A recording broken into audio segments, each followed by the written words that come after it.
সকলকে নমস্কার জানিয়ে আবারও একটা ভিডিও নিয়ে চলে এসেছি। আজকে দেখো আম কাটছি, তো তোমরা বুঝতেই পারছো আজকে আমের আচার বানাবো। তো এটা আমি 2 কেজি আম নিয়েছি, সবগুলোই কাটা হয়ে গেছে, আর দুটো বাকি আছে, এই দুটো কেটে নিই। মিষ্টি আচার হবে, এটা ঝাল মিষ্টি আচার। আমগুলো কচি, তাও একটু শক্ত, খুব সাবধানে কাটতে হবে।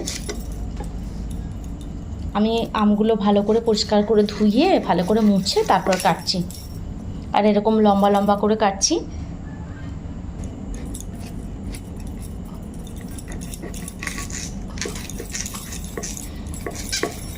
এই লম্বা লম্বা করে আমগুলো কাটলে না বেশ দেখতে ভালো লাগে।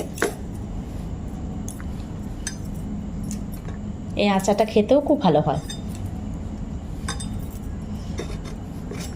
তোমরা ভিডিওটা দেখো আমি কি করে আমের আচারটা বানাচ্ছি। 2 কেজি আমের জন্য আমি 1 কেজি গুড় নিয়েছি। দেখো এরকম গুড়গুলো ছিল, আমি ভেঙে একটু গুঁড়ো করে নিয়েছি যাতে আচারটা করতে সুবিধা হয়। এবার একটা কড়াই বসিয়ে দিয়েছি, তাতে পরিমাণ মতো তেল দিয়ে দিচ্ছি, অবশ্যই সর্ষের তেল।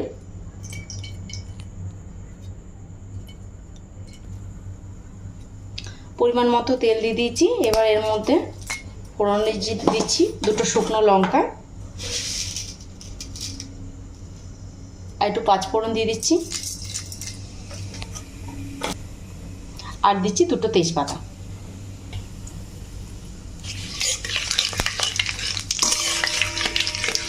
ফোড়নটা ভালো করে হয়ে গেলে এর মধ্যে আমগুলো দিয়ে দেবো। ফোড়ন হয়ে গেছে, এর মধ্যে এবার কেটে রাখা আমগুলো দিয়ে দিচ্ছি। এবার আমগুলো ভালো করে ভেজে নেবো।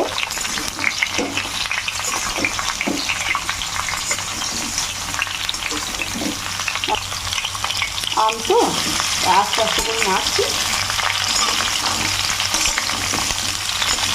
আস্তে আস্তে নাড়তে হবে।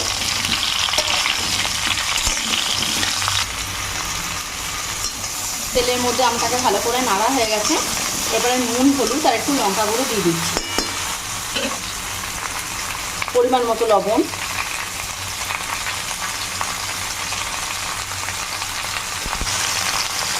এক চামচ হলুদ গুঁড়ো আর একটু লঙ্কা গুঁড়ো। এগুলো সব একসঙ্গে ভালো করে নেড়ে নেব।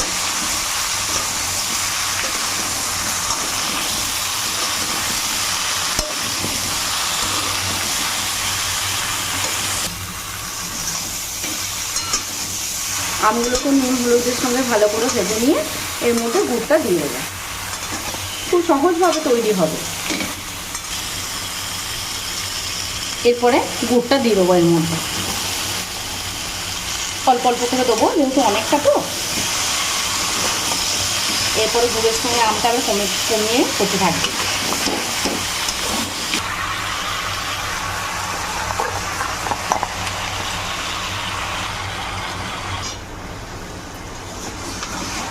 এই আচারটা কিন্তু করতে একটু টাইম লাগবে।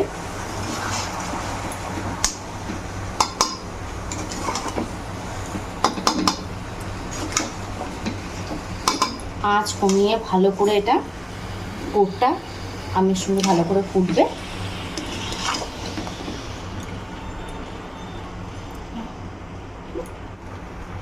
গুড়টা ভালো করে গলে গেছে, এবারে আমটা গুড়ের সঙ্গে ফুটবে।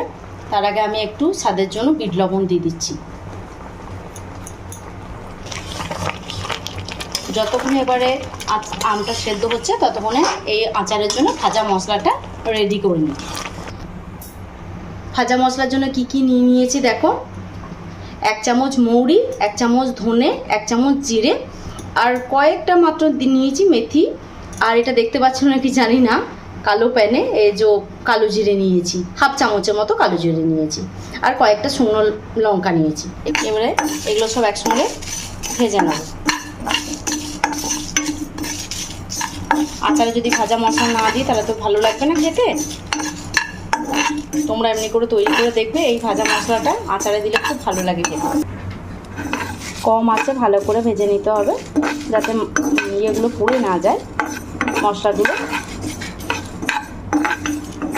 ঝালটা তোমরা বুঝে দেবে।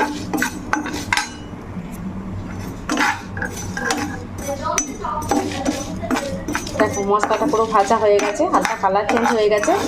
এখন এত গরম পড়েছে না, এখন আর সময় লাগছে না বেশিক্ষণ, একটুতেই হয়ে যাচ্ছে রান্না।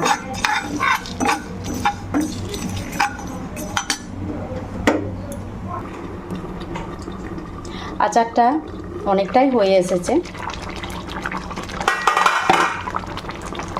কিন্তু যতক্ষণ না এই গুড়ের জলটা পুরো মরছে ততক্ষণ হবে না। তো এই পর্যায়ে আমি একটু চিনি দিয়ে দেবো। আমি যখনই আচার করি তখন 80 ভাগের মতো 80-90 ভাগ গুড় দিলেও আমি কিন্তু একটু চিনি দিই। আমার মনে হয় এতে টেস্টটা ভালো হয়। তোমরা চাইলে দিতেও পারো বা নাই দিতে পারো। এই সময় দিয়ে দিলে কি হবে, একসঙ্গেই জলটা মরে যাবে। তো আমি একটু চিনিও দিয়ে দিলাম।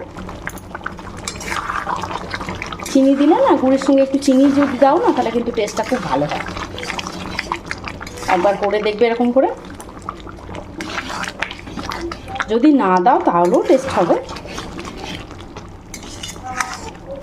কত সুন্দর রঙটা এসছে না? এটা আর একটু হবে। এটাও হয়ে গেছে, আর এদিকে আমার ভাজা মশলাটাও গুঁড়ো করা হয়ে গেছে। দেখো, দেখতেই পাচ্ছ, বেশি আমি গুঁড়ো করিনি, শুধু একটু হালকা গুঁড়ো করেছি, একটু দানা দানাও ভাব থাকবে। আচারটা আমার তৈরি হয়ে গেছে, শুধু একটু ভাজা মশলা ছড়িয়ে দেবো, তাহলেই হয়ে যাবে। কেউ যদি একটু বেশি টাইট রাখতে যাও আর একটু ফুটিয়ে নিলেই হবে। এটা কিন্তু কালকে অনেকটাই মরে যাবে। এরপরে ভাজা মশলাটা ছড়িয়ে দিচ্ছি আমি।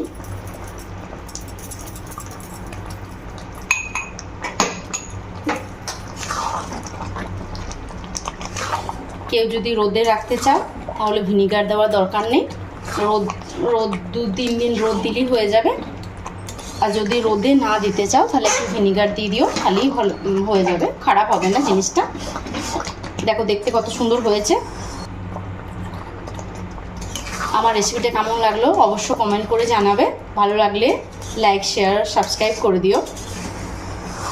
একবার এমনি করে দেখবে, খুব সুন্দর হয় আচারটা খেতে। দেখেই বুঝতে পারছো কতটা লোভনীয় হয়েছে।